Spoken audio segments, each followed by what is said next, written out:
सुनवाई से पहले सीबीआई को बड़ी सफलता हाथ लगी और इस दौरान सीबीआई ने पटना एम्स के 3 छात्र 2021 बैच के 3 छात्र को गिरफ्तार किया। हालांकि चौथा की तलाश अभी जारी है और इसी पर विस्तार से जानकारी साझा करने के लिए हमारे साथ अंजनी जी, हमारे ब्यूरो चीफ बिहार से हमारे साथ जुड़ गए हैं।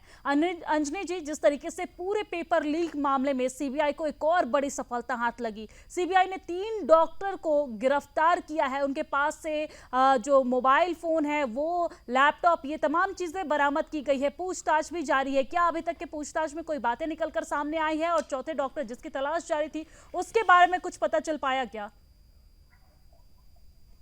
देखिए, एम्स के 4 डॉक्टरों को, 4 जो स्टूडेंट्स हैं उन्हें गिरफ्तार किया गया है, हिरासत में लिया गया है और लगभग 9 घंटे की पूछताछ भी की गई है। और पूछताछ के बाद क्या कुछ निकलकर सामने आया है ये तो अभी पता नहीं चल पाया, लेकिन सीबीआई की जो आगे की कार्रवाई होगी वो निश्चित रूप से इन लोगों के पूछताछ के आधार पर ही होगी। और एम्स में जिन 4 लोगों को गिरफ्तार किया है, जिसमें से 3 जो है वो तृतीय वर्ष के छात्र हैं और एक जो है वह द्वितीय वर्ष के छात्र हैं, जिसकी पुष्टि एम्स के स्थानीय निदेशक ने, पटना के एम्स के निदेशक ने भी जो है उन्होंने की है कि सीबीआई ने 4 छात्रों के बारे में जानकारी मांगी थी। जानकारी उपलब्ध करा देने के बाद उन्हें हिरासत में लिया गया है और उनके पास से जो लैपटॉप थे, मोबाइल थे, वो जब्त किए गए हैं। साथ ही साथ उनके कमरे को भी, जिस हॉस्टल में जहां पर वो रहते हैं, उनके कमरे को भी जो है वो सील कर दिया गया है। और फिलहाल पुलिस जो है, जो सीबीआई है, वो इस मामले की पूरी तहकीकात कर रही है। इस नीट पेपर लीक के पूरी तह तक जाना चाहती है ताकि कहां से यह पेपर लीक हुआ, किन किन लोगों की संलिप्तता है, इन सबके बारे में जो है वह इस कड़ी को जोड़ने में सीबीआई जो है वो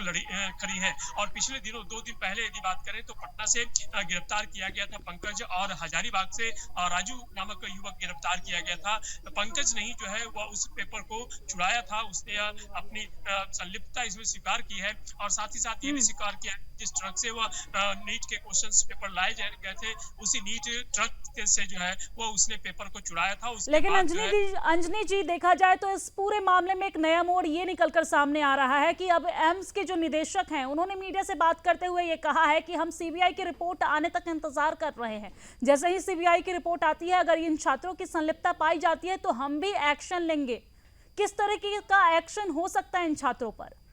निश्चित रूप से यदि इनकी संलिप्तता है, जो सॉल्वर गैंग है, उस सॉल्वर गैंग के सदस्य यदि हैं और जो प्रश्न पत्र लीक हुए थे, उन प्रश्न पत्र लीक को सॉल्व करने में इनकी संलिप्तता है, तो निश्चित रूप से इनके ऊपर कार्रवाई होगी। और राजस्थान में भी एम्स के जो एक स्टूडेंट्स थे उसके ऊपर कार्रवाई की गई, जो इस नीट पेपर लीक कांड में पकड़ाए थे।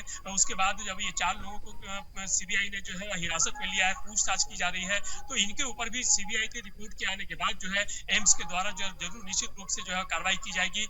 और इनकी जो इनका जो नामांकन है, वो नामांकन इनका जो है वो रद्द किया जा सकता है और भी कई कानूनी कार्रवाइयां जो है वो की जा सकती हैं। तो फिलहाल जो है वो सीबीआई इन सब से जी, पूछताछ कर रही है